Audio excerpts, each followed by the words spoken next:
Hello, good evening, everyone. This is Kirsten Isaac Rakiza, and I am here to rationalize the part two of the mock test tree, which includes numbers 51 to 100. Okay, without further ado, let us begin. I hope you are ready with your essentials. No, you have your review essentials. So para tuloy-tuloy ang pag-review natin. Okay, let's begin with number 51. Number 51. The instruction is choose the correct summary of the following passage. The rapid growth of digital media has had both positive and negative impacts on traditional forms of communication, leading to shifts in consumer behavior and media consumption habits. Saan daw dyan sa mga option ang may correct na summary? Is it one, digital media is irrelevant in today's world? Two, traditional communication forms are unaffected by digital media. Three, digital media has caused shifts in consumer behavior and media habits. Four, digital media has no negative effects. Or five, media consumption habits have remained the same. Okay. Um, let's check each answer. Let's start with number five. Media consumption habits have remained the same daw. If you look at the text here, tignan natin ha. Uh, leading to shifts. Tignan nyo. Leading to shifts in consumer behavior and consumption habits. When we say shifts, that refers to change. Yes, that refers to change. That means that letter number five could not be a possible answer because it said there that consumption habits have remained the same. So there is no changes. So this is not a plausible answer. How about four? Digital media has no negative impacts. If you look at the very first part of the, let's say, sentence, the rapid growth of digital media has had both positive and negative impacts on traditional forms of communication, and therefore, statement number four is false. If you look at statement number three, digital media has caused shifts, pwede yun, in consumer behavior, nakalagay din dyan, and media habits, and nandyan din. So, pwede si number three. How about si number two? Traditional communications forms are unaffected by digital media. Traditional forms of communication impact. Yan. That means that it is affected by digital media, and therefore this statement is false based on the sentence above. How about number one? Digital media is irrelevant in today's world. Hindi na daw relevant ang digital media sa today no in today's world. Pero sabi nga dyan, rapid growth of digital media. So statement number one is false based on the sentence. That means that the only plausible answer is sentence number three. Digital media has caused shifts in consumer behavior and media habits. No, all of the concepts, or let's say the idea of the entire sentence, was packed into a shorter sentence, even if it is relatively short. Yes. Number 52. Yes. Hello, guys. We are back. I'm very sorry po. The internet was very problematic earlier. That's why I had to shift places. I have to transfer to a different location. But now, without further ado, let us continue with number 52. In number 52, the same pa rin yung uh, let's say, instruction for number 51. Dito naman, what is the main point of the passage? While traditional marketing strategies have been effective in the past, no? Yung traditional marketing strategies daw ay naging effective daw noon, yung bago na daw, digital marketing is now dominating the industry due to its broader reach and more precise targeting capabilities. Ayan. So, yung kung dati daw yung traditional marketing is effective, mas ma-effective daw yung digital marketing dahil daw sa mas malaki yung kanyang nasasakop at mas precise ang targeting capabilities.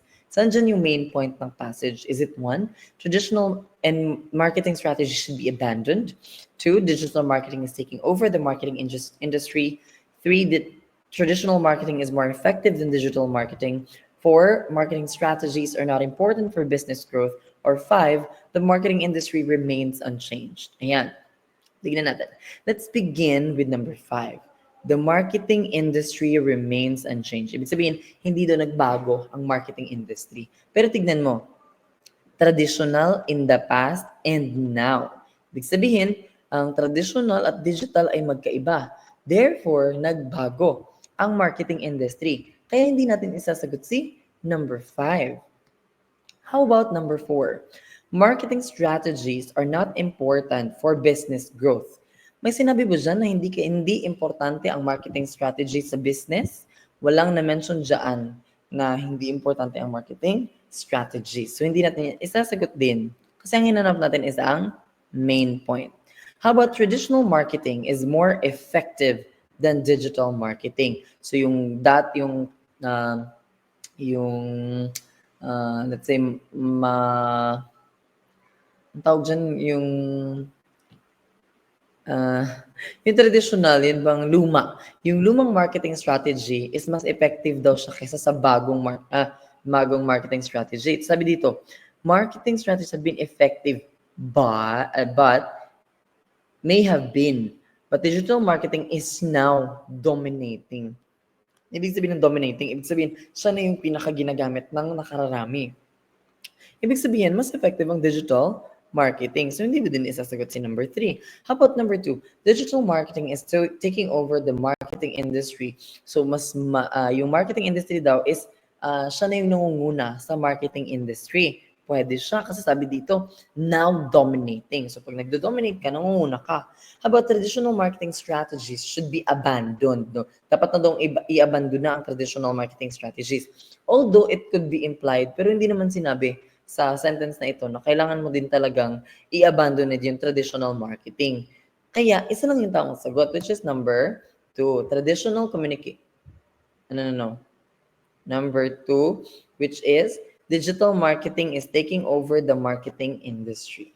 Sige, number 53 na tayo. Which of the following is the best summary for this passage? The health benefits of regular physical activity are well documented. Exercise produces the risk or reduces, ibig sabihin, pinapababa niya daw ang risk of chronic diseases. No, hindi pinapababa niya yung possibility na magkaroon ka ng chronic diseases at ini-improve niya din ang mental health. At kasama na din yung pag-boost or pagpapalakas ng overall well-being, yung pangkalahatan mong well-being. So ano din best summary dyan? Sabi dito, regular exercise, regular physical activity or regular exercise has numerous health benefits. Ibig sabihin, madami daw siyang benefits ang regular exercise. Pwede ba? Pwede. Tignan natin sa number 2. Physical activity is not important for health. Hindi daw importante ang physical activity sa health. Hindi na nga. Kasi sabi nga doon, pag may physical activity ka, bababa yung chance mo magkasakit. Yung number 3, exercise is only beneficial for mental health. Para daw nakakatulong sa mental health lang daw nakakatulong yung exercise. Yun ba yung sabi dito? Sabi dito, risk of chronic diseases, overall well-being. So, hindi lang mental health. Hindi masasagot yan. How about 4? Chronic diseases are unrelated to physical activity. Wala daw kinalaman yung chronic diseases sa physical activity. Sabi nga doon, pag mag-regular physical activity ka, bababa ang chance ng chronic diseases. So, hindi natin din isasagot. How about number 5? Regular exercise can improve physical health.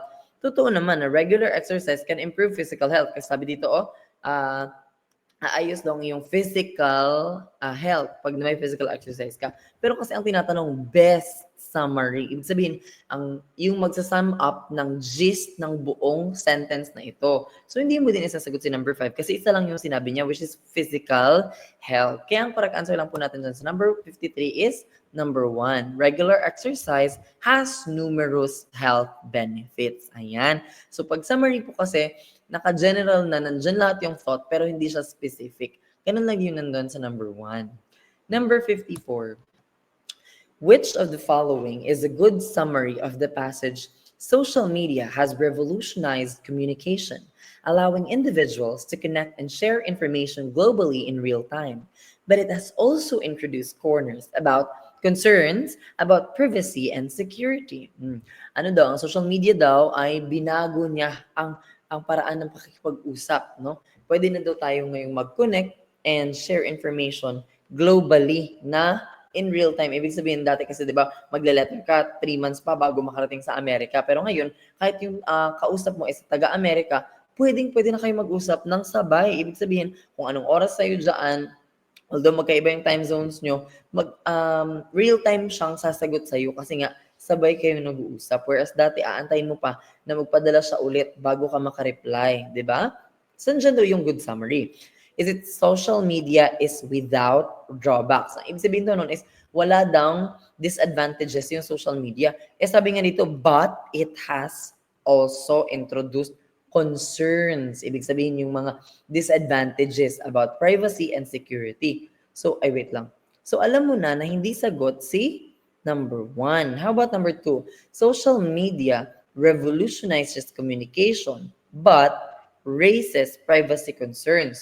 So nag-revolutionize daw siya ng communication pero merong concern sa privacy. Pwede siya kasi nag-respond siya sa summary. Nag-respond siya sa buong sentence. How about number 3? Social media is primarily a threat to privacy. Ibig sabihin, ang pinakauna daw role ng social media ay ma-threaten ang privacy. Hindi naman din yun, no? Kasi ang purpose niya talaga is communication. How about number 4? Social media does not affect communication. Ibig sabihin, wala daw kinalaman ang social media sa communication. Hindi, sabi niya nga, has revolutionized communication. So, hindi natin isasagot si number 4. How about number 5? Social media only benefits global connections. So, ang benefit lang daw ng social media ay ang global connections. Hindi naman din global connections lang yung sinabi dyan kasi ang pinaka-primarily use niya is for communications. Iba naman kasi yung global connection sa communication. Pwedeng makipag-connect ka in other countries pero wala kayong communication. Ganun yun. Pwede siya. Diba? Kasi tunay na communication, ang focus dito ng communication ang ibig kong sabihin sa communication na hindi pwede mangyari kapag global connection lang is yung real-time conversation. Ibig sabihin yung harapan kayong nag-uusap. Ganun ha? So hindi natin isasagot si number 5. Ang pinakamalapit lang po dyan na answer ay number 2. Social media revolutionizes communication but raises privacy concern. So ang tricks guys, para makita nyo kung saan yung pinakamagandang summary, kailangan nandun yung buong thought. At kahit yan lang yung basahin mo, pareha lang din ang meaning ng sentence, no? Number 55. What is the main point of this passage? The shift toward e-commerce has drastically or dramatically transformed the retail industry. Online shopping is now the preferred method for consumers due to its convenience and accessibility. Sabi daw, yung pagbabago daw na papunta doon sa e-commerce or parang electronic commerce, kumbaga online shopping, ay binago niya daw yung retail industry. Ibig sabihin yung pagbebenta, no? Kasi dati, kailangan pong pumunta face-to-face. Pero ngayon, mas gusto na ng mga tao daw yung online shopping kasi mas madali at saka accessible, di ba? Dati, pag wala talaga kayong mall sa inyong lugar, hindi ka talaga makakabili ng mga mamahalin na mga or yung mga uso na mga gamit. Pero, dahil sa Shopee, kahit nasa malayong lugar ka pa, pwedeng mag-deliver sa'yo. Kaya accessible siya. So, ano daw yung main point niyan? The retail industry is unaffected by e-commerce. So, ibig sabihin hindi daw apektado ang retail industry or yung industry ng pagbebenta ng e-commerce. Hindi apektado nga kasi nga binago niya ang retail industry. Ayan transform the retail industry. So, hindi mo isasagot si number 1. How about number 2? E-commerce has reshaped the retail industry. Ayan. So, binago daw ng e-commerce ang retail industry. Pwede. Number 3, consumers dislike online shopping. Ano ibig sabihin? Ayaw daw ng mga customers or consumers ng online shopping. Sabi nga ito, online shopping is now preferred. No? Yun na yung mas gusto nila. So, hindi masasagot si number 3. How about number 4? E-commerce is less accessible than traditional shopping. So, yung electronic commerce daw is mas hindi siya accessible kaysa daw sa traditional shopping. Sabi nga dito, mas madali i-access ang online shopping. So, hindi may isasagot. How about number 5? e-commerce is irrelevant to consumer behavior. Ibig sabihin, wala daw kinalaman yung e-commerce, yung electronic commerce sa behavior ng consumer. At dahil nga sa e-commerce, mas gusto na ng tao na nasa bahay na lang sila nagsha-shopping. Kaya, hindi din natin yan isasagot. So, ang correct answer po natin sa number 55 ay number 2. E-commerce has reshaped the retail industry. Number 56 na tayo. Yan. The new educational reforms aim to improve the quality of education by focusing on personalized learning. So, ang bago daw goal ng mga bagong educational reform ay i-improve daw ang quality ng education. At para daw magawa nila yun is mag-focus daw sila sa personalized learning. Schools are increasingly adopting technology to create a more engaging and interactive learning experience while also addressing the diverse needs of students. Ayan. So yung mga school daw ay unti-unti na talagang nag-a-adapt ng technology para makagawa ng mas engaging at interactive na learning experience para daw ma-address din ang diverse needs or yung mga iba't ibang pangangailangan ng mga students. Ano daw yung main goal? Sabi dito, ano yung main goal ng educational reforms? Is it one, to standardize learning for all students, to improve the quality of education through personalized learning, to improve technology or to remove technology from classrooms, to increase the number of students in schools, or to focus on traditional teaching methods? Sabi, hindi naman to focus on traditional teaching methods kasi sabi nga, bago na, technology na. Anyway, nakalagay naman dito, yung aim niya or yung goal niya is to improve the quality of education. Saan yung may quality of education dyan? Hindi number 1, hindi number 3, hindi number 4. Isa lang, to improve the quality of education through personalized learning. Kaya ang correct answer natin sa number 56 ay number 2. Number 57. The rapid advancement of technology has had both positive and negative effects on the job market. While it has created new industries and job opportunities, it has also led to job displacement in some sectors, leaving workers with outdated skills to adapt a new workforce environment. So yun daw, mabilisan na pag-advance ng technology, meron daw siyang positive at negative effects sa market or sa job market, baga sa mga trabaho. Kasi while nakagawa daw siya ng mga new industries at makagawa ng mga bagong opportunities, meron din siyang effect na job displacement. Ibig sabihin, yun bang mga job na hindi na kailangan kasi meron ng technology. Kumbaga dati, kung kailangan pa talaga ng individual packer para sa isang factory, ngayon, technology na yung magpapack mismo. So, yung mga workers daw na walang skills, with outdated skills, ay parang kailangan na daw ng mga workers na mag-adapt ng bagong workforce environment. Ibig sabihin, kung hindi sila marunong ng technology, mahirapan talaga sila maghanap ng trabaho. Diba? That's the reality today. Progress is a double-edged sword. No? Together with progress is also displacement of jobs. So ang question, what is the effect of technological advancement on the job market? Ano yung epekto ng technological advancement sa job market? It only creates new job opportunities. It causes job displacement and requires workers to adapt. It does not affect the job market at all. It makes workers obsolete but does not affect the job market. Or 5, it increases the number of workers in each sector. Sabi niya, okay naman yung number 5 kasi nadagdagan daw yung number of workers in each sector. Pero sabi nga dito, job displacement in some sector. Ibig sabihin, yung ibang sector, wala nang trabaho yung ilan. Dito, each ang sinabi niya, ibig sabihin, kada isa daw ng sector. Hindi naman yung sinabi. So, hindi natin sasagot si number 5. How about number 4? It makes workers skill obsolete. When we say obsolete, guys, ibig sabihin, walang kwenta or useless na.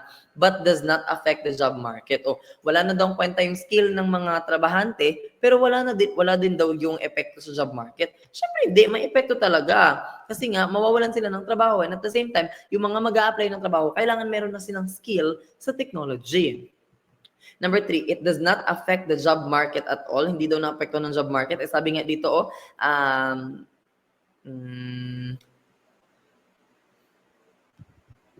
it has positive and negative effects on the job market. So, apektado. How about 1 and 2? Saan dyan? it only, sabi dyan, gumagawa lang siya ng bagong opportunities. And sabi man dito, hindi lang siya gumagawa ng bagong opportunities, na-displacement yung ubang workers. Ibig sabihin, nawawalan sila ng trabaho. So, isa lang yung pinakamalapit dyan, guys, which is, it causes job displacement and requires workers to adapt. No? So, parang, kailangan talaga. Kasi kung hindi sila mag-adapt, wala silang trabaho. Number 58. Global warming is causing glaciers to melt, which in turn raises sea level. So yung global warming daw, nagre-resulta siya ng pag-melt ng glaciers, yung mga ice. And then, tumataas na yung sea level. So yung natin, kumbaga yung level ng ating dagat. As a result daw, ang coastal cities are at an risk of flooding. Ibig sabihin, yung mga malalapit daw doon sa dagat ay risk sila sa pagbaha, which could displace millions of people and disrupt local economies. So, pwede daw yung million ng mga tao, pwede kailangan nilang lumipat, mawawalan sila ng tirahan, and madidisrupt daw yung local economy. No? Wait lang guys, ha? Okay. So, ano daw yung isasagot natin? Is it 1, increased rainfall in coastal cities, displacement of people and disruption of economies in coastal areas, more stable economies in coastal cities, a decrease in global population, or lower temperatures in coastal areas? Sabi dyan, ano daw yung resulta ng rising sea levels dahil sa global warming? Ano daw yung consequence ng, nasan dyan daw yung consequence ng global warming? Sige, kung titignan natin, ayan, sabi dyan, ito yung consequence, ibig sabihin yung resulta. Ayan dito. As a result, yung mga coastal cities daw are at a risk of flooding. So, saan dyan yung may flooding? Lower temperatures in coastal areas. So, bababa daw yung temperature. Ibig sabihin, lalamig.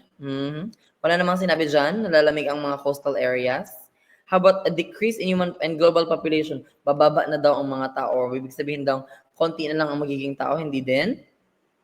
More stable, magiging stable daw ang mga economy in coastal cities. Sabi nga dito, disrupt. Ibig sabihin, ma-i-impede. Ano yung impede? Parang magiging hindi mag-progress ba? Kung mas-stop sila, ma-i-interrupt sila. Ganon. So, hindi magiging stable kasi nga madi-disrupt, no? So, hindi may sasagot yan. Displacement of people and disruption of economies in coastal areas. Ayan ang pinakamalapit na sagot. Kasi pag increased rainfall, hindi naman, ang sabi niya, ang risk is flooding, no? Hindi rainfall. Sige. I hope na gets yan. Number 59 na tayo. Madali lang naman itong mga paragraphs na ito, no? Kasi madali lang siyang maintindihan. And then, the digital age has brought about significant changes in the way we communicate. With the advent of social media platforms, people are now able to interact instantly across borders, creating a global community that shares ideas, cultures, and experiences. Ang digital age daw ay nagdala ng malaking pagbabago kung paano tayo makipag-usap. No, ang advent daw ng social media platforms, dahil daw sa social media platforms, pwede na daw makipag-usap ang mga tao kahit nasa kabilang border, nasa kabilang country. Creating a global community. Ibig sabihin yung community na buong globe na ang kasali. Ano daw ang epekto or how has communication, paano daw yung pakikipag-usap natin ay binago in the digital age? Sige. Naging slower and less accessible. No longer interact across borders. Siyempre, hindi nisasagot, no? Kasi nga, nag-interact na nga tayo across borders. At hindi naman siya naging slower and less accessible kasi nga, madali na lang siya. Mas accessible na siya. Social media platforms that allow for instant communication and global interaction. Pwede. Kasi daw, yung social media, dahil sa social media ay pwede na kayo mag-usap ng mabilisan, no? Hindi na kailangan ng matagalan na paghihintay. Communication is now limited. Ibig sabihin, hanggang doon na lang daw. Sa local communities, hindi nga, sabi nga doon, sa global community na eh. So, hindi natin sasagot yan. People only communicate face-to-face. Hindi din. Kasi sabi dyan, even if across borders, ibig sabihin, hindi kailangan na face-to-face. So, ang sagot po natin dyan ay number 3, social media platforms that allowed for instant communication and global interaction. Number 60 na tayo, guys. The rise in e-commerce has changed consumer shopping behavior. Many people now prefer the convenience of shopping online as it saves them time and offers a wide range of products. However, this shift has put pressure on traditional brick and mortar stores, leading to closures. Yung pagtaas daw or yung pagsikat daw ng e-commerce, yung electronic or online shopping, ay binago na yung shopping behavior ng consumer. Madami na daw ngayon na gusto nila yung online shopping kasi nga tipid sa time, tapos mas madami pang products na mabibili. However, ito daw na shift is naglagay daw siya ng pressure doon sa mga traditional na brick and mortar. Ibig sabihin ba yung mga store na pupunta ka doon, bibili ka, tapos physical ka magbabayad, yung physical being mo talaga yung nandun, nagsasarado na daw sila. Ano daw yung impact ng e-commerce sa traditional stores? Ito nga yun, no? Sabi niya, traditional stores leading to, ano yan? Closure. Sige, hanapin natin dyan yung may closure. Ayan. E-commerce has no effect, are no longer shopping online, di din. E-commerce has put pressure on traditional stores leading to closures. Correct. No, hindi pwedeng traditional stores are thriving kasi nga nawawalan na nga sila ng stores. Pag sinabi natin thriving, ibig sabihin umaangat sila, ganoon. Ang e-commerce naman has led to a decrease in product variety. Hindi din kasi nga mas madami ng products. Sabi dito, konti na lang do yung products. Syempre hindi. Correct answer po natin dyan in number 3. E-commerce has put pressure on traditional stores. Okay. Number 61.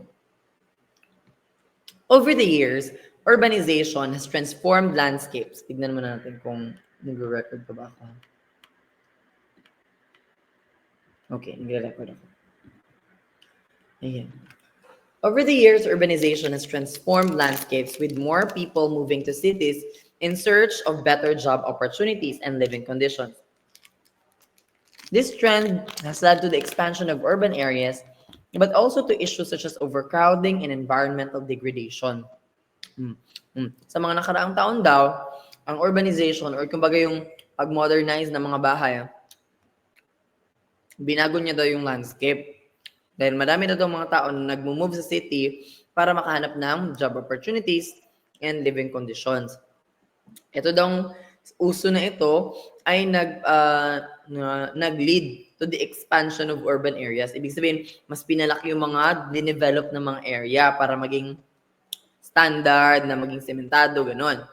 Pero daw, meron ding issue, katulad ng overcrowding, ibig sabihin masyado ng madaming tao, at environmental degradation. Kasi kapag sinira natin yung kalikasan para magtayo tayo ng isang condominium, for example, tapos maraming tao dyan, so mas madidegrade ang ating environment. At the same time, tayo lang din magsasuffer dahil sa sobrang dami. Ano daw yung negative effects ng urbanization? Is it improved living conditions for everyone? Hindi naman. Kasi pag improved living conditions, positive yun. Hindi siya negative. Pag overcrowding and environmental degradation, andito na yan. Sige, tama. About reduced job opportunities in urban areas, hindi naman sinabi kasi nga mas madaming ng job opportunities. Decrease in population, overcrowding na nga. Ibig sabihin, madami na. So, hindi din. More people moving to rural areas. Ang rural areas, guys, yung mga provincial areas. Kung saan ako nakatira ngayon. Pero hindi, kasi sabi dito, marami na daw ang lumilipat sa urban. No? So, hindi natin isasagot. Kaya ang correct answer po natin dyan ay number 2, overcrowding and environmental degradation. Number 62. The global pandemic has disrupted economies worldwide, causing widespread unemployment and financial hardship. Masyado daw na-disrupt ang mga economy sa buong mundo. Kaya daw nagkaroon ng madaming pagsibak or taong walang trabaho and financial hardship. Mas naghihirap sila financially. Governments ng mga gobyerno daw ay nag-respond with stimulus packages or kumbaga yung mga pang-stimulate, yung mga ayuda para makatulong sa mga individuals and business to weather the economic downturn. Para daw makasabay pa sila or para daw malampasan nila yung problema sa ekonomiya. So paano daw nag-respond ang government sa global pandemic's economic effect? O di ba sabi nga dito, stimulus packages and other relief measures. So hanapin natin dyan, by increasing unemployment, na dadagdagan mo yung mga taong walang trabaho? Syempre hindi. By cutting financial aid to businesses, hindi din. Kasi gusto mo na may financial aid pa rin. Through stimulus packages and relief measures, verbatim yan dyan, pwede. By ignoring, wag mo daw pansinin yung downturn ng economy, hindi din.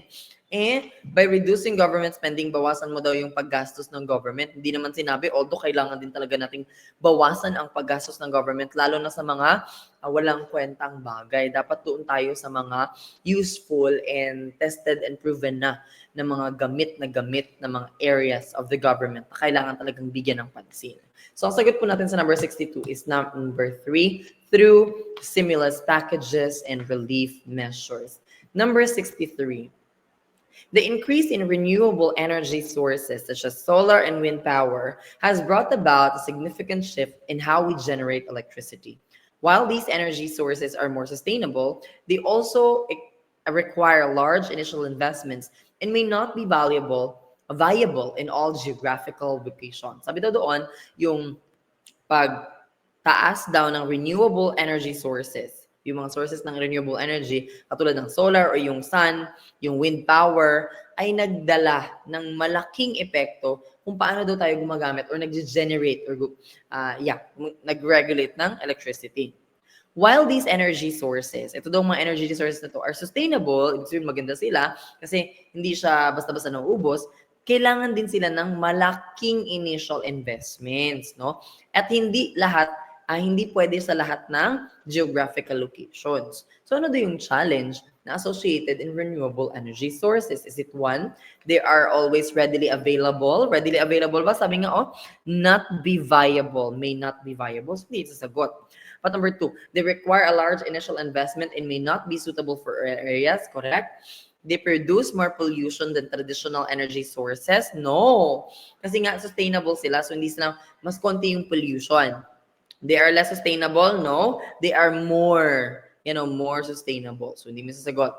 They are difficult to install? Maybe they are, pero hindi naman sinabi dito sa sentence na ito. Kaya ang correct answer natin dyan ay number 2. They require large initial investments and may not be suitable for all areas. So kailangan ng malaking pera sa simula, no, para makatipid ka in the long run. Number 64. Ayan, ang bilis-bilis natin guys, no? 14 questions na agad ang ating na rationalize. Ayan po. Sandali lang ha, kasi i-check ko muna kasi parang naglo-loading na po tayo. Sandali lang talaga guys, sorry. The healthcare industry has increasingly relied on technological innovations to improve patient care. From telemedicine to AI-driven diagnostics, these advancements have made healthcare more efficient, though they have raised concerns about privacy and data security. Ang healthcare daw, or yung bang, kung sa Pilipinas pa, ay PhilHealth, for example, ay no, not PhilHealth. Yun bang insurance pala yung PhilHealth, guys, I'm very sorry. Yung mga hospital, sige, ayan, ay nakarely na daw ngayon sa technological innovations. Kumbaga, kung ano yung mga makabagong way para manggamot, para ma-improve daw ang pag-aalaga sa patient. From telemedicine to AI-driven diagnostics, imagine, yung AI na yung magda-diagnose para sa'yo. These advancements have made healthcare more efficient. Dahil daw dyan, mas madali na or mas effective na at efficient ang healthcare. Pero meron ding concerns about privacy and security. What is the concern raised by technological innovations in healthcare? I think very obvious naman guys, that is privacy and data security issues. So hindi ba sagot yung 1, 2, 4, and 5 kasi increased healthcare cost. Hindi naman sinabi doon na mas mahal. Hindi din sinabi na bababa ang quality kasi nga tataas ang quality sabi doon. And shortage of healthcare professionals, hindi sinabi. And lack of innovation. Innovation nga yun guys. Number 65 na tayo, di ba? Climate change is causing more frequent and intense natural disasters. So dahil daw sa climate change, nagkakaroon tayo ng mas madaming at mas intense na natural disaster katulad ng hurricanes and wildfire. So atin ang version natin ng hurricanes guys is a typhoon. Kumbaga, kanang storm ba? Ayan. Sa kanila, hurricanes ang tawag nila doon. Tapos wildfires daw. Kumbaga yung mga sunog, sunod-sunod na sunog kasi nga sobrang init na. These disasters daw ay hindi lang cost of that hindi lang daw makakagawa ng immediate harm to the affected communities. Ibig sabihin, yung kunwari, pag nangyari ito na agad yung resulta. Hindi. Kasi minsan daw, yung ibang resulta daw ay long-term. Ibig sabihin, pang matagalan, no? Katulad ng on economies and ecosystems, no? Kung economies natin, eventually magpo-fall din yan at we will go into recession.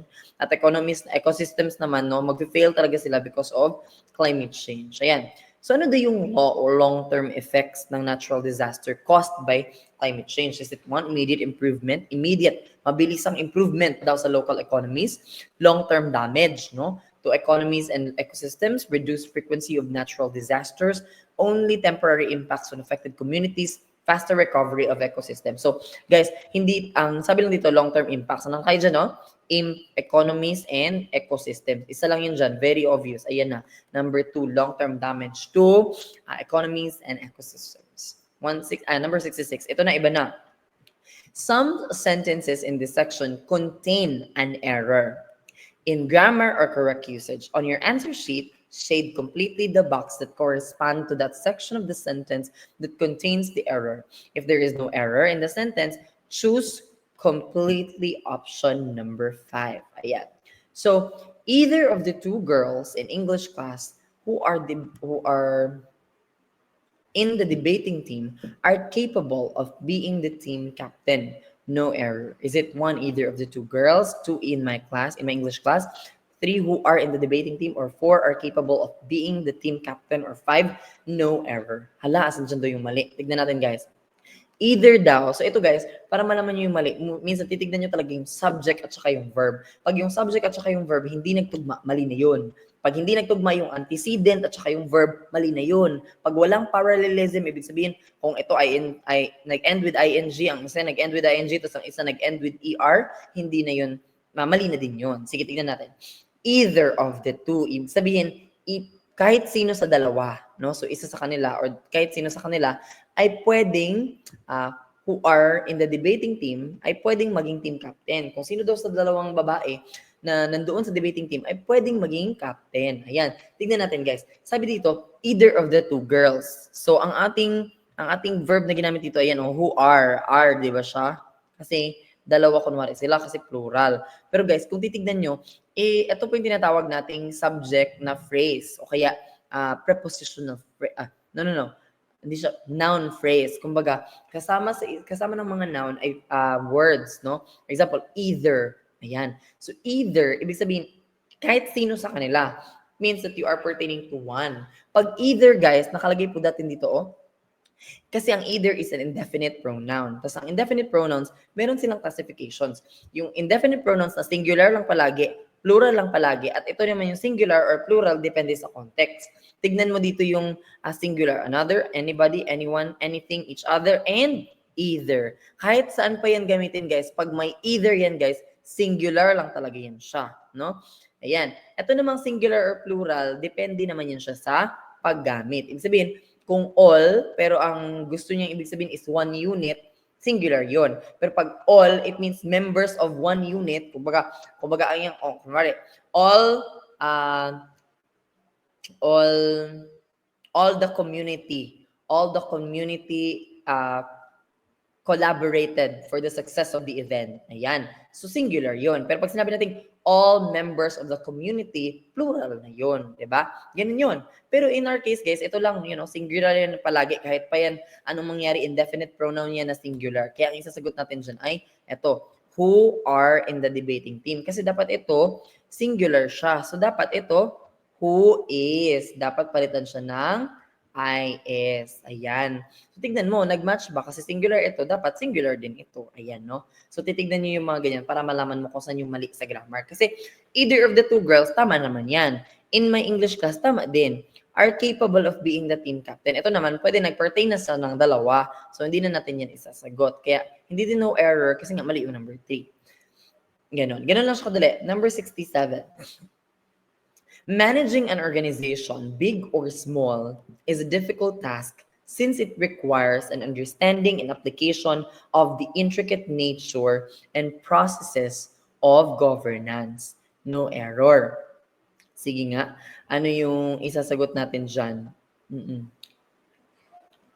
Is it managing an organization, big or small, is a difficult task since it requires an understanding and application of an intricate nature and processes of governance? Or 5, no error. Tignan natin.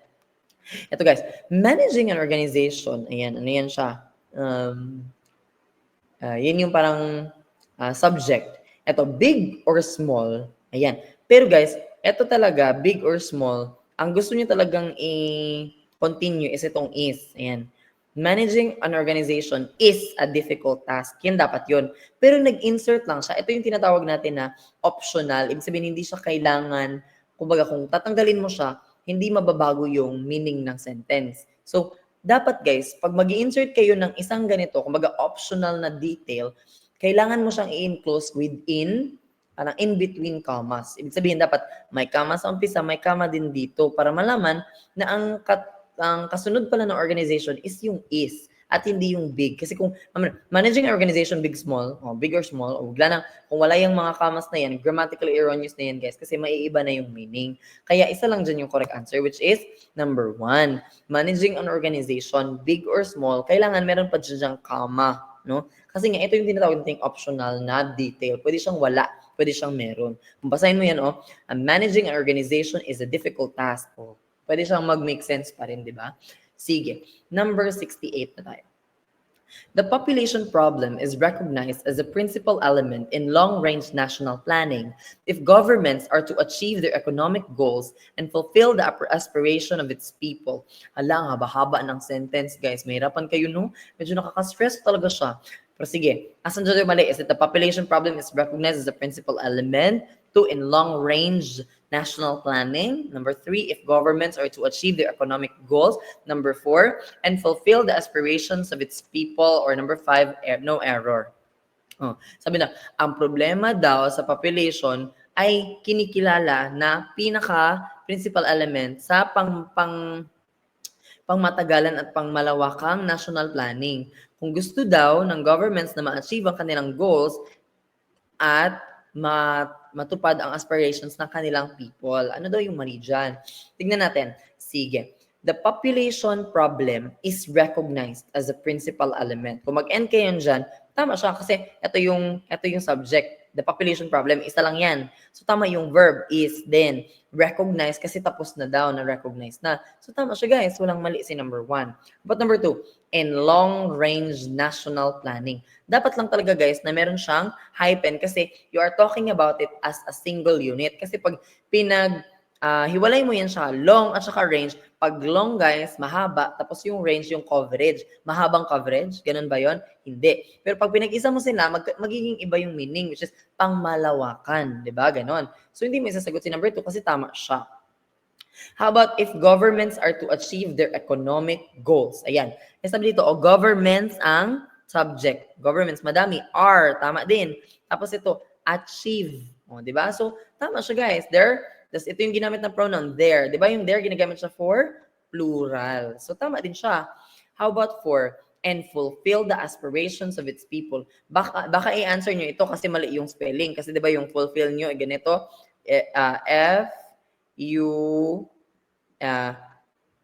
L, and then F-I, and then L, dalawang L. Pero guys, itong fulfill na spelling na yan ay acceptable yan. Kasi ang difference lang nila, ang isa ay British English, ang isa ay American English. Pero, saan ba yun mali?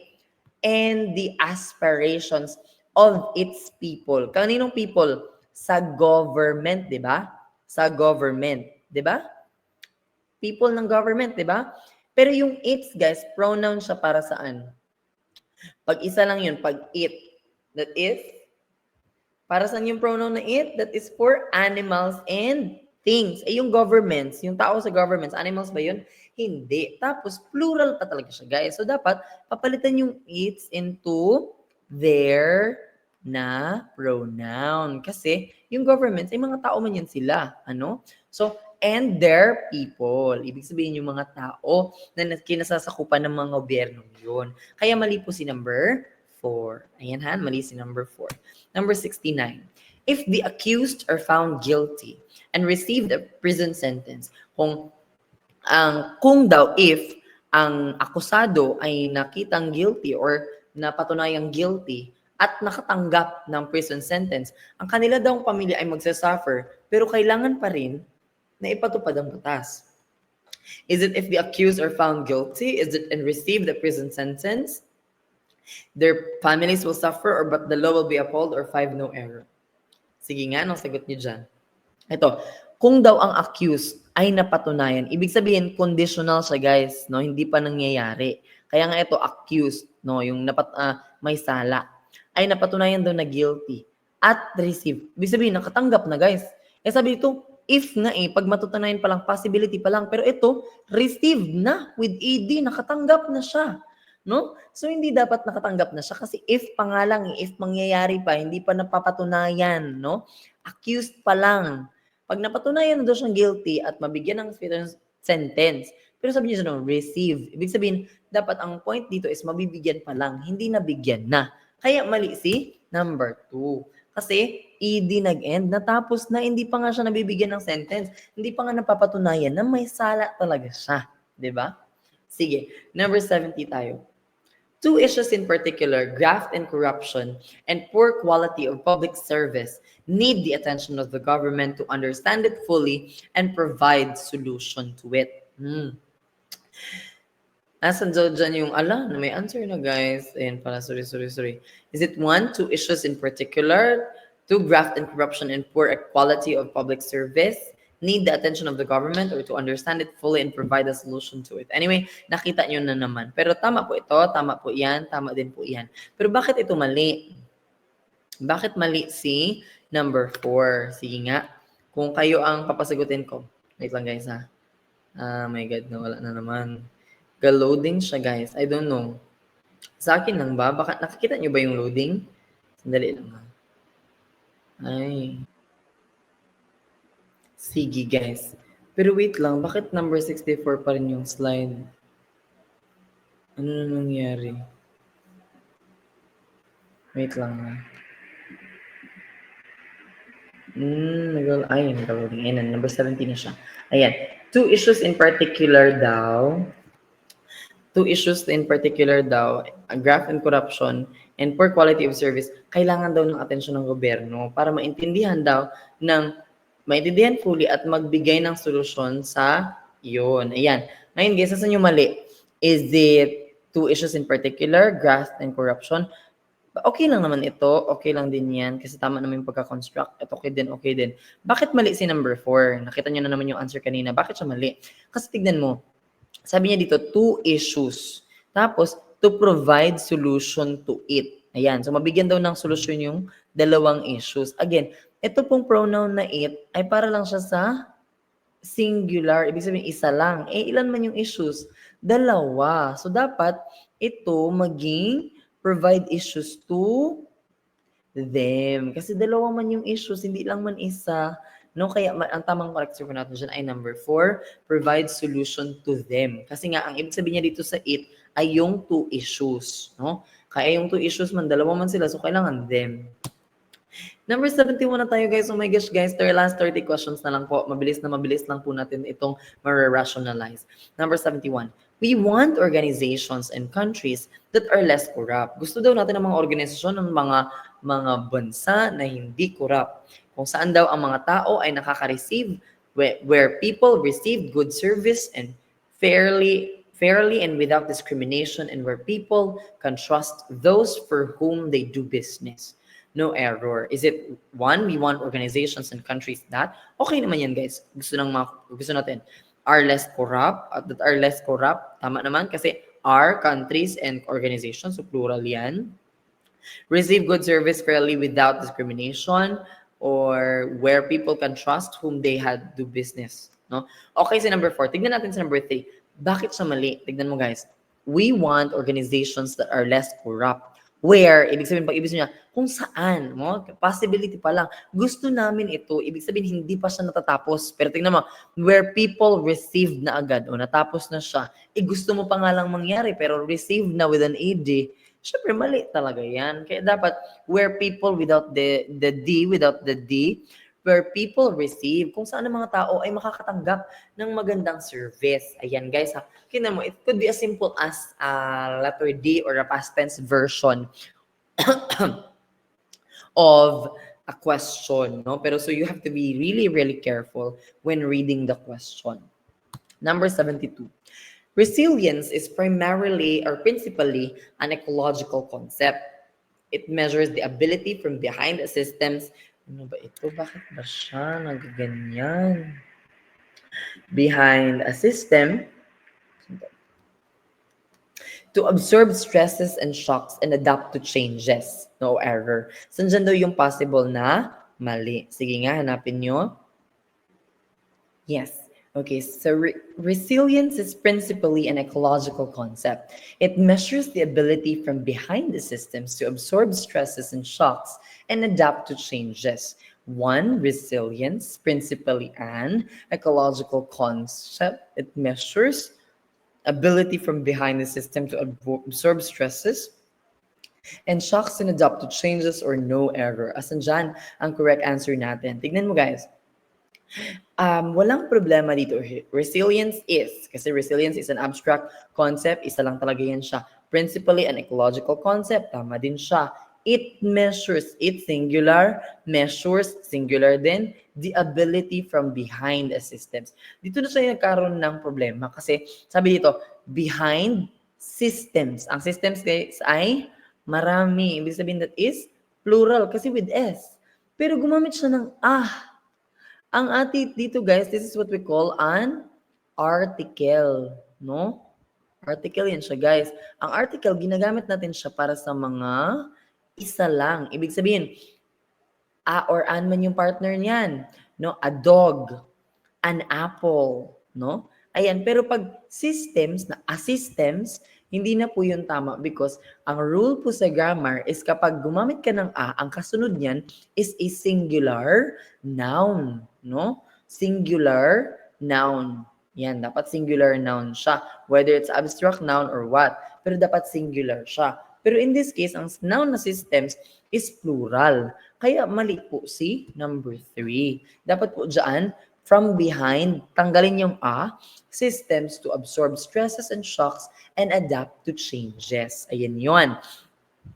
Sige, number 73 na tayo guys. 27 questions na lang talaga guys. I know na kinakabahan na kayo kasi malapit na talaga yung exam. Pero sige lang, malay nyo lumabas po ito. Masyado na pong malapit and so you have to really focus, no? The teacher has given special emphasis to the ideas of expressing self-leadership through seeking out the natural rewards in work and to influence one's own pattern of thinking. Ayan. So, ano yung mali daw dyan? Is it the teacher has given special emphasis to ideas of expressing self-leadership through seeking out the natural rewards in work and to influence one's own pattern of thinking? Tignan natin. The teacher, subject yan, singular, has given, singular, tama din. Special emphasis to the ideas of expressing self-leadership, tama din. Through seeking out the natural rewards in work and to influence one's own pattern of thinking. Ngayon guys, at first blush, mukha siyang walang mali. Kasi parang, so tama naman yung pagkakakonstruct. Pero guys, meron tayong tinatawag na concept of parallelism sa grammar. Ano yung parallelism? Ibig sabihin, kapag ang ginamit mo doon sa first part is nag-end with ing, dapat lahat din yan nag-end ng ing. Tignan mo. Unang verb niya dito is expressing. Nag-end ng ing. Sunod, seeking, nag-end ng ing. Tapos itong thinking, nag-end ng ing. Pero isa dyan guys, isang verb dyan na hindi gumamit ng ing and that is to influence. No? Influence here functions as a verb. Pero hindi siya nag-end ng ing. Kaya mali dyan guys, si number 4. Kasi dapat gawin mo yan influencing. O tignan mo kung magiging mas maganda ba siya pakinggan. Ayan. The teacher has given special emphasis to the ideas of expressing self-leadership through seeking out the natural rewards in work and influencing one's own pattern of thinking. O, di ba? Expressing and influencing one's pattern of thinking. Oh, that's what we call parallelism in grammar. Kaya ang correct answer po natin dyan ay number 4, and to influence one's own pattern of thinking. Number 74. The growing advocacy that favors the citizens' right yan guys, ito typographical error lang talaga yan, right to know what their government is doing, show a movement in the right direction. So yun daw, yun bang lumalaki daw na advokasya na nagbibigay ng parang karapatan or binibigyan ng parang oh my gosh, parang yun yung nagiging favors ba? Kumbaga siya yung kinikilingan eventually, no? And then, yung karapatan daw ng mga tao na malaman kung ano ang ginagawa ng kanilang government ay nagpapakita daw ng movement patungo sa tamang direksyon. Asan dyan yung mali? Is it the growing advocacy that favors the citizens, the right to know what their government is doing, or for show a movement in the right direction? Sige, ano nga yung dyan? Ano yung correct natin dyan, guys? Tignan mo. The growing advocacy. Ito, advocacy that is singular kasi isa lang. That favors the citizens. Ito, favors yung ginamit niya sa advocacy, that is correct kasi singular. Citizens naman ito. Citizens, plural, right to know. Kaya hindi na knows kasi nga plural sila, so know lang. What their government is doing. Ito naman, ang subject dito is government is doing. O, is naman, singular din. Pero yung sinabi to, show. O, government lang yan, guys. Isa lang siya. Singular. Right to know what their government is doing. Ayan daw, lahat yan ay isa lang. That is show. Show lang. Isa lang naman yun. Is show is what we call, this is the plural form. So, ano dapat? Dapat shows. No? Is doing, shows a movement in the right direction. Ayan. So, tama daw kasi yung ginagawa, no? Kaya daw papunta sa right direction. Pero ang problema lang natin dito, yung show na verb dyan is plural. Tignan mo ito. Favors. No, kasi ang sunod is citizens. Pero dito ang subject is the growing advocacy that favors the citizen. Ang nagpapakita doon ng dapat shows a movement in the right direction. Correct answer natin dyan number 4. Show a movement in the right direction. Dapat merong letter S. Number 75. A 3-act play or a novel are to be read. A total of 200 pages of poetry, lyric, dramatic, or narrative is also required for everyone. So ito guys, tama naman siya. Kasi tama niya, a 3-act play daw or a novel are to be read. A total daw ng total. Kaya gumawa siya ng semicolon dyan kasi na parang nagbigay na siya ng elaboration. Ayan, a total of 200 pages of poetry. Pwede din po yung M-, lyric, dramatic, or narrative. Tapos, ginamit niya kasi yung M- kasi pag itinuloy mo yung poetry at saka sa is, mag-make sense siya. For example, a total of 200 pages of poetry is also required for everyone. O, diba? Yan po yung purpose ng M-. Yun bang gusto mong putulin yung thought kasi meron kang gustong i-insert na concept sa gitna. Pero ayaw mong ma-disrupt yung thought. So, ang gagawin mo is i-separate mo siya using M- or yung dalawang dash. You know? Iba yung hyphen, guys. Yung hyphen, isa lang siya ganon. Pero yung M- kasing laki siya ng letter M. No? That's what we call M-. No? So, saan yung mali? A 3-act play, a total of 200 pages, poetry, lyric, dramatic, narrative, is also required for everyone. Guys, tama po yung is also required for everyone. Kasi yung everyone po is the object of the proposition, no? And ito po yung subject natin. So that's singular din. Singular din ito. Okay din yan. A total of 200 pages. Pero anong mali dito sa a 3-act play or a novel are to be read? Tama naman siya. Kaso ang problema sa dito, ang 3-act play daw or, ibig sabihin, kahit sino sa kanila or isa sa kanila, a 3-act play or a novel. Pero yung verb na ginamit are, that is plural. Eh sabi lang dito, isa sa kanila. Ibig sabihin, singular. Again guys, pag may either at saka may or, dapat ang kasunod niyan ay singular. Kaya dapat itong are ay is. No? So a 3-act play or a novel is to be read. Ayan dapat ang correct answer natin. Kaya sa number 75 po, ang correct answer ay number 1. A 3-act play or a novel is to be read. Ayan. Hindi po siya are kasi or naman, no? Singular pag may or, pag may either, yan. Correct answer po natin ay number 1. Number 76 na tayo guys, 24 questions na lang. Lavan.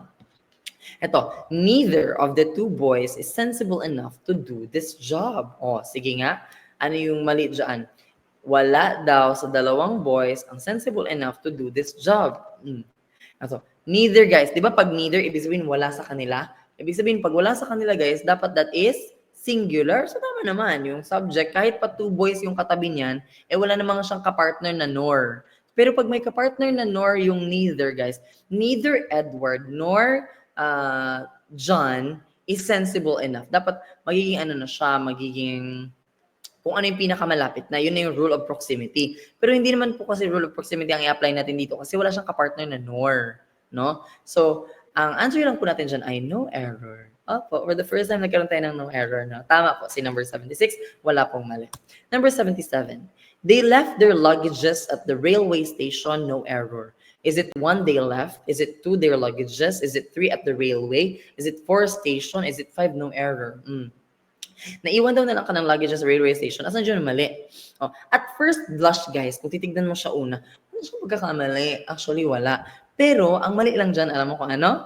Ito, guys. Ayan. Bakit siya naging mali? Kasi po, dapat wala siyang letter S. Bakit? Kasi yung luggage is what we call a collective noun. Ibig sabihin, kahit singular yung form niya, it could mean one group. Yun bang katulad ng food?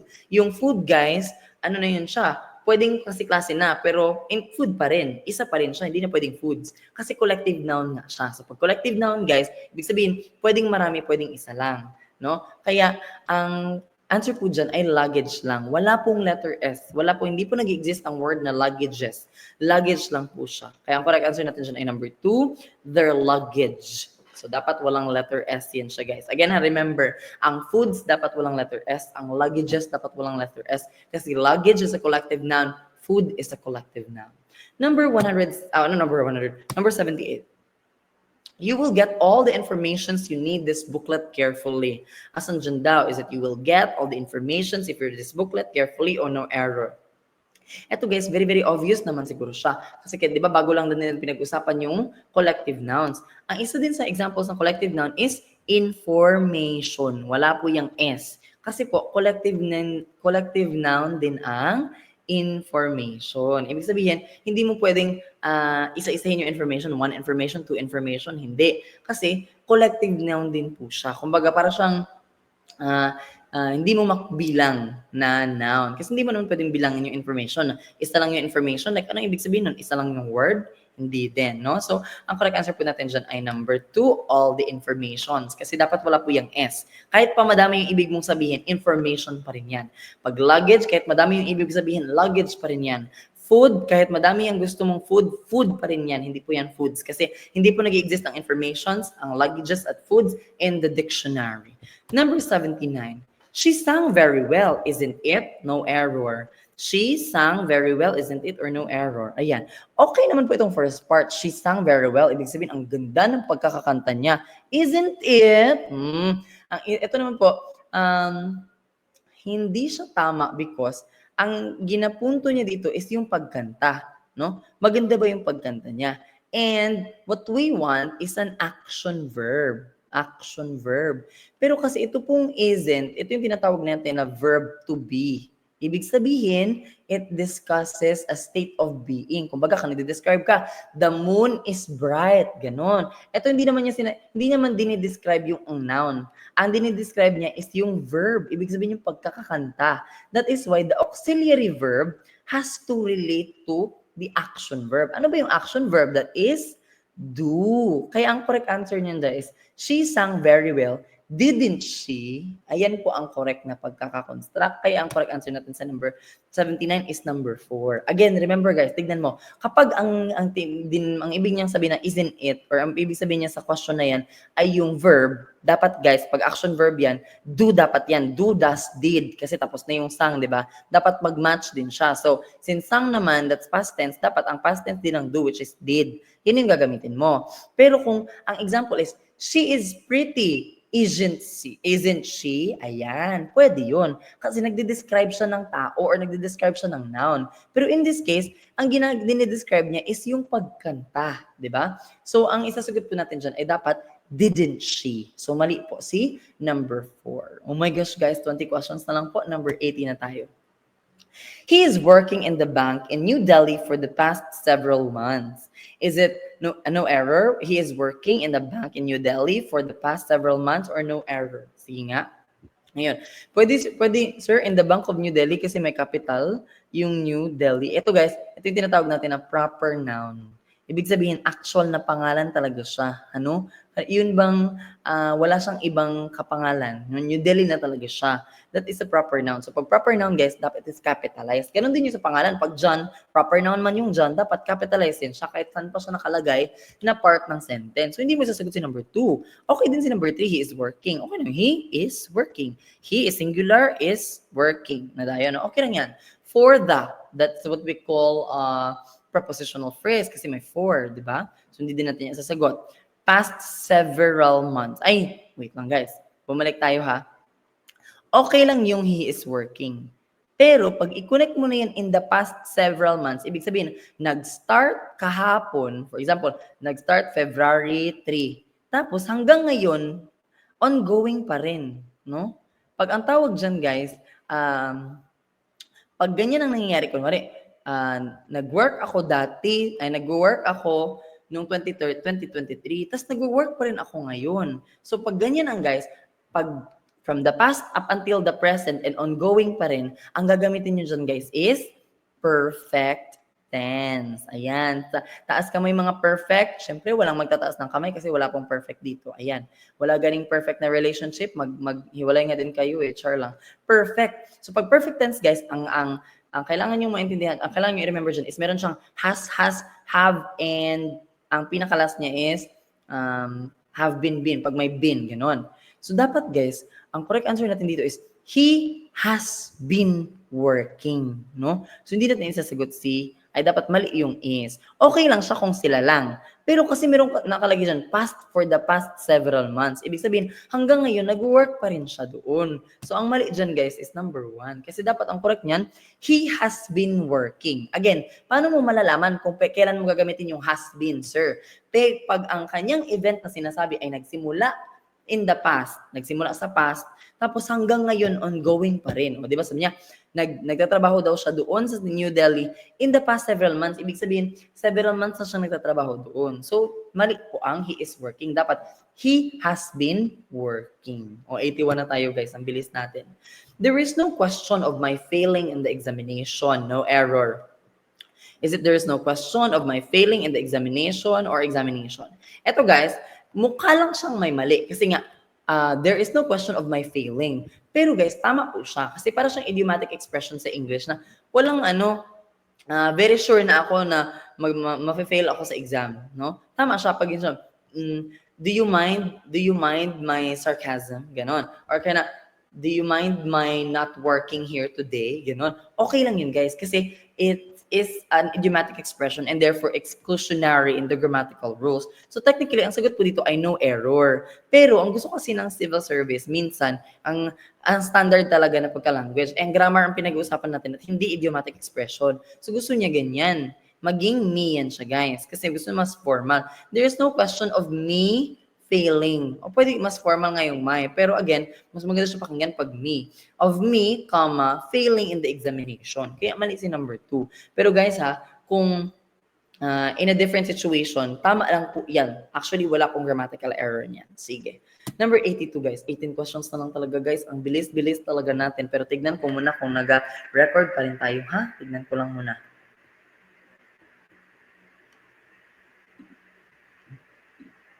Ayan, ongoing pa rin pala ang ating recording. Oh my gosh, I'm very happy, no?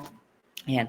So, ang ating sentence na number 82 is, he is going every day for a morning walk with his friends and neighbors. No error. Saan dyan mali? He is going every day for a morning walk with his friends and neighbor, or no error. Actually guys, mukha siya talagang tama kasi pumupunta daw siya everyday para maglakad in the morning kasama ang kanyang mga kaibigan at mga neighbors. Mura naman siyang walang mali. Pero guys, meron talagang very, very tiny na difference. Ano yon? Spacing.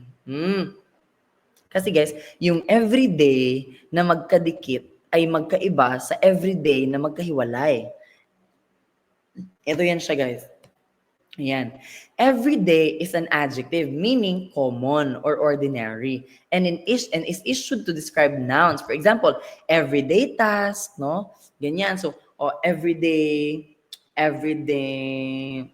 routine, ganon, di ba? So yun po, nagiging adjective po si everyday. Pero pag gusto mong ibig sabihin na everyday or araw-araw, ito naman yung dalawang magkahiwalay na words. Ito yung tinatawag nating adverbial phrase. Ibig sabihin, ang ginamodify niya is a verb. Ibig sabihin, guys, so tignan mo, morning walks. Ano yung dinodify niya? Morning walk. Kasi pumupunta lagi siya sa morning walk. Yung walk, ano ba yun? Di ba verb yun? Kaya siya adverb. Ang meaning naman yun is each day or on a daily basis. So dapat, in this case guys, kasi verb man yung ginamodify niya, dapat paghiwalin si every at saka si day. Dapat paghiwalayin kayong magjowa. Char lang guys. No? So mali po siya. So again ha, very tiny lang yung difference ng everyday na walang space at merong space, no? Pero yun po yung isang nakakamali ng grammar.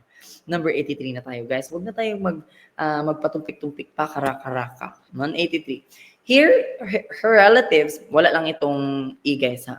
Her relatives could not explain to us why did not she come for the wedding as she was expected. No error. Is it one, her relatives could, number two, could not explain to us, or number three, what do you call this? Why did she not come for the wedding as she was expected? No error. Sige nga, kung kayo ang sasagot nga, ano isasagot nyo? Kasi, mukha namang, sir, nagkaroon lang ba ng parang disarrangement? Or let's say, nagkabali-baliktad lang ba?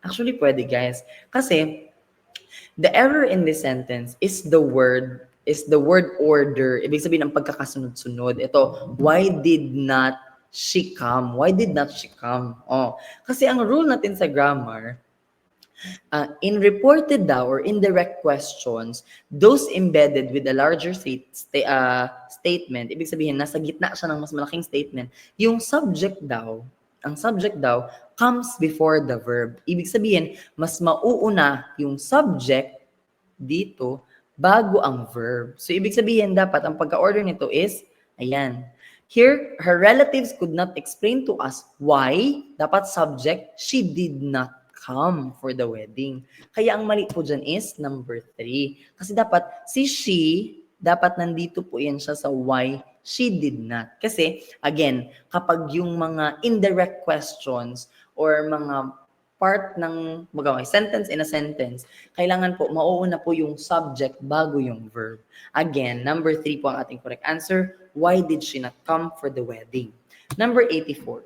He was prevented to accept the assignment because he was a government employee and has no, what do you call this? Has no, and as such, ano ba? To-accept that, medyo na bangag na ako guys, no? To accept the assignment because he was a government employee and as such, barred from accepting such assignment. Ibig sabihin, hindi siya pwede. Asan dyan yung mali? Is it 1, he was prevented to accept the assignment? Is it 2, because he was a government employee? Or is it 3, and as such, barred? Or is it 4, for accepting such assignment? Or is it 5, no error? Ayan. So guys, eto guys, very subtle lang po ang pagkakamali dito. Bakit? Kasi the error in the sentence is prevented to accept. Kasi pag pinigilan ka para mag-accept, pag to accept, ibig sabihin mag-accept ka, pinigilan ka nga. So dapat itong to guys, magiging stop you to do that or stop you from doing that. Diba po? Oh my God, what happened? Wait lang guys. Oh my God. Okay. Anyways, stop you to do that, ibig sabihin pag to do that kasi gagawin mo. Pero pag stop you from doing that, sa paggawa, yun dapat ang correct. Ibig sabihin, magiging from din yan siya, guys. Kasi ang nakalagay sa ating grammatical rule, when expressing prevention, no? Pag magsasabi ka ng pagtigil, the verb prevent, kaya totoong word na prevent, ay lagi daw sinusundan ng from, no? Ang partner talaga niyan ay from at hindi to. Prevent from, tapos sunod niyan is gerund, no? Prevent from accepting. Kasi itong to accept, pwede yan siyang maging accepting, guys, no? So ang correct answer po natin dyan ay number 1, he was prevented to accept kasi dapat itong to ay maging from. Again, kapag may prevented, ang sunod niyan, guys, from. Tapos dapat ang sunod nito is my ing. So dapat he was prevented from accepting the assignment. Di ba? 15 questions na lang talaga. Ayan. If you repeat this mistake, I will inform to your father and do not blame me then. Very obvious naman po ang mali, guys. I will inform to your father. Bakit? I will inform. I-inform mo na, mag-i-inform ka pa. Kasi to your father. Dapat, guys, tanggalin yung to. I will inform your father. Ibig sabihin, sasabihan mo lang yung papa. Hindi, I will inform, sasabihan ko, para masabihan ko ang iyong papa. Ganun ang ibig sabihin kasi niyan. Kasi to, parang for or to, di ba? So, hindi po natin siya pwedeng ilagay. Kaya ang correct answer po natin dyan ay number 2, I will inform your father. Diretso na. Hindi na kailangan yung to. Number 86, guys. Ito na, guys. Hala, Filipino. Ayan.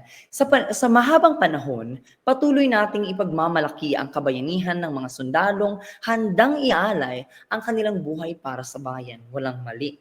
Is it sa mahabang panahon, patuloy nating ipagmamalaki ang kabayanihan ng mga sundalong handang ialay ang kanilang buhay para sa bayan o walang mali? Okay, guys. Sa mahabang panahon, patuloy nating, ibig sabihin, mangyayari pa lang siya, guys. Pag sinabi kasi natin ipagmamalaki,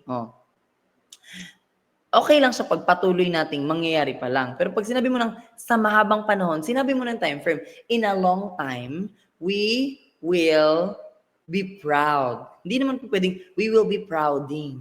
No? So dapat, guys, itong ipagmalaki, patuloy nating ipagmalaki. Kasi ito po ay statement na nanghihimok. Ibig sabihin, para siyang a convincing statement. So dapat patuloy nating ipagmalaki. Ayan, so parang kino-convince kanya na ipatuloy nating ipagmalaki, hindi natin ipagtuloy nating ipagmamalaki. Ibig sabihin, hindi mo pa ipagmamalaki, gagawin mo pa lang doon sa future. Kaya mali po si number 2 kasi dapat isa lang ang manyan. Kasi yung ipagmamalaki, guys, gagawin mo pa lang sa future. Pero gusto niya ito sa mahabang panahon, ibig sabihin mangyayari ngayon pa lang. So for a long time, we will be proud. Ayan. We will continuously be proud. Hindi continuously be prouding, no? 'Di ba? Hindi siya kasi pag we will be kasi will be ka na patuloy nating. So dapat ito, guys, pag ipagmalaki na lang, hindi na ipagmamalaki. Ano? Number 87. Hala, ang kagawaran ng panloob at lokal na pamahalaan ay isang sangay na nagpapatupad ng panuntunan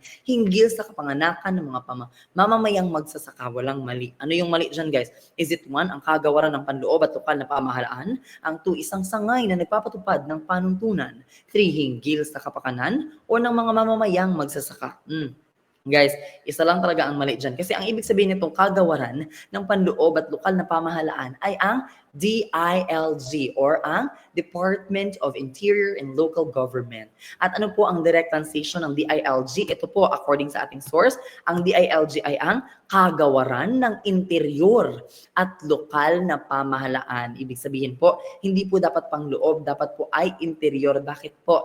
Kasi ang Filipino ay magkaiba sa Tagalog at ang pinagbabasihan po natin ay ang Filipino. Ang Filipino po, meron po siyang mga direct translation. Kunwari, carrots. Ang carrots po, iba lang yung spelling pero carrot pa rin yung pagpapabasa. Ganun din po yung sa interior. Iba lang yung spelling pero ganun din yung pagkakabasa. Kaya ang mali po dyan ay ang kagawaran ng panloob at lokal na pamahalaan. Kasi dapat po ay ang kagawaran ng interior at lokal na pamahalaan.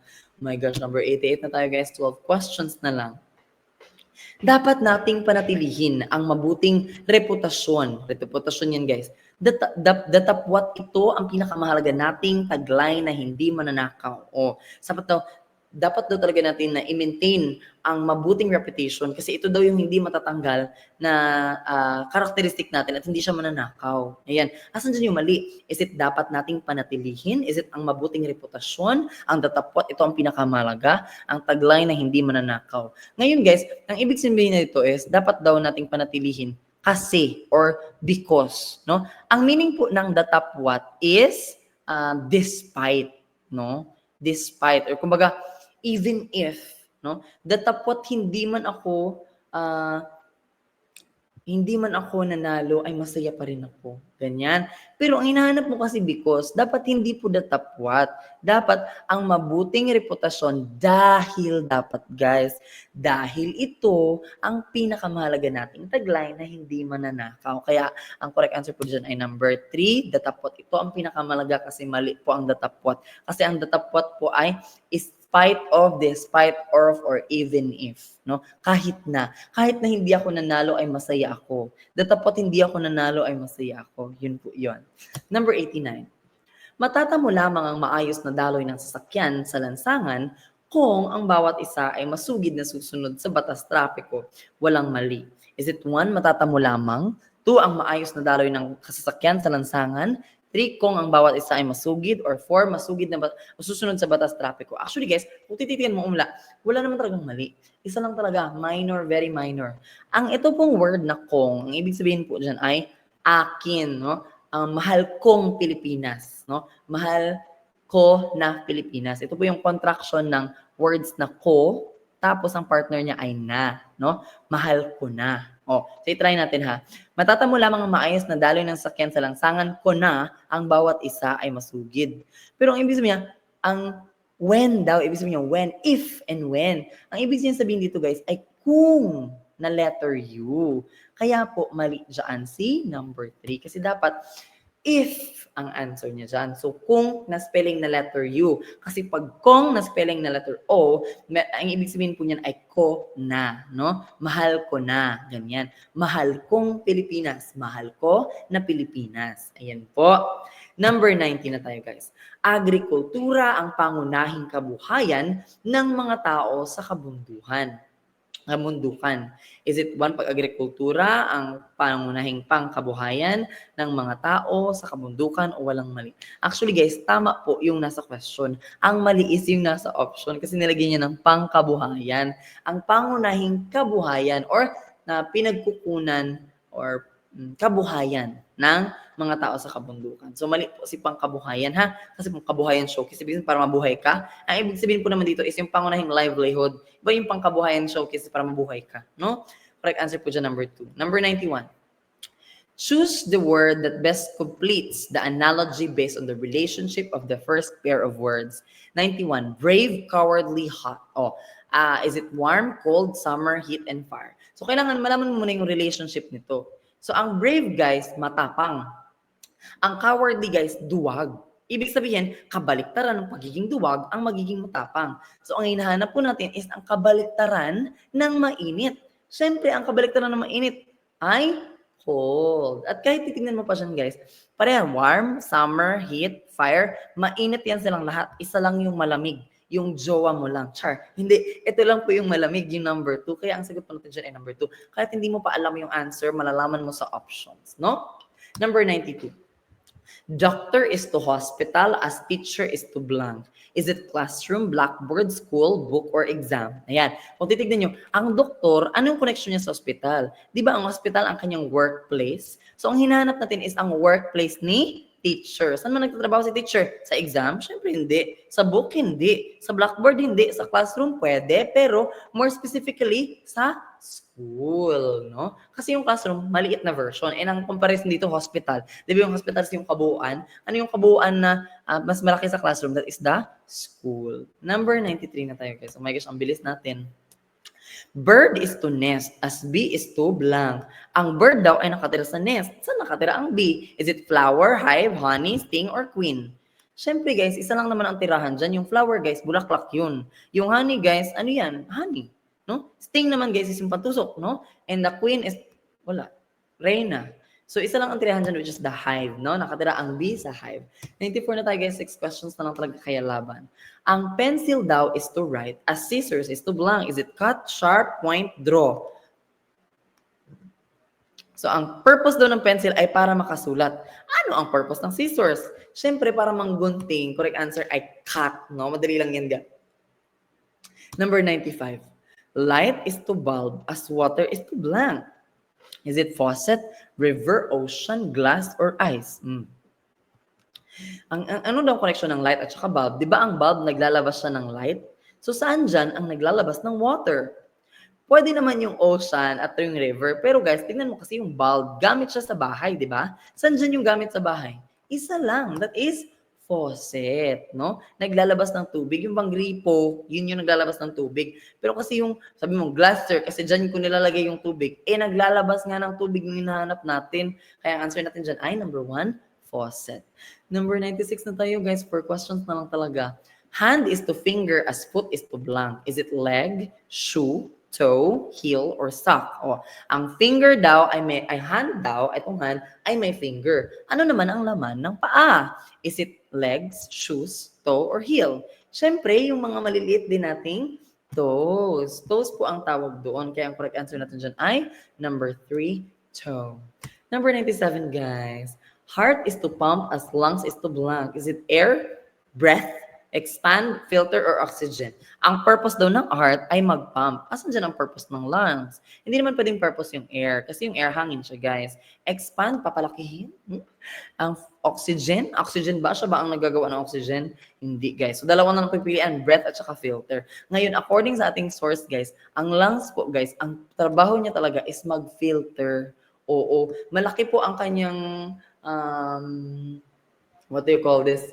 Role sa pag-filter. Kaya nga minsan, pag nagsisigarilyo ka, sa baga ka nagkakasakit kasi yung baga mo yung nag-filter, di ba? At siya yung because siya yung nag-filter, dyan natatrap lahat ng mga masasamang hangin. Ayan. Kaya nag-filter siya.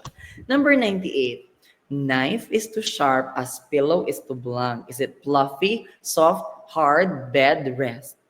Ang knife daw ay sharp, ibig sabihin matulis. So, it talks about texture, guys. So, saan dyan yung may texture? Isa lang yung texture dyan. Ay, dalawa lang yung texture dyan, guys. Yung soft at saka hard. Kasi yung fluffy, guys, cutie-cutie, malambot-lambot. Pero yung hinanap natin is texture. Ang texture ng pillow ay soft. Ang fluffy, hindi naman lahat ng pillow ay fluffy, pero most of the pillow are soft, guys. Number 99 na tayo, guys. Last 2 questions. Ayan. Sun is to day as moon is to blank. Is it night, star, light, planet, sky? I think very obvious na kapag may araw, umaga pa. Kapag may moon, gabi na. Sige. Last question na tayo, guys, and we are finished with our rationalizations for this mock test 3. Library is to books as bank is to blanco. Ang laman daw ng library ay books. Anong laman ng bank? Siyempre guys, money. Hindi naman pwedeng vaults, loans, and safe and check. Although lahat yan sila ay laman ng bank, pero lahat naman ito ay money or form of money.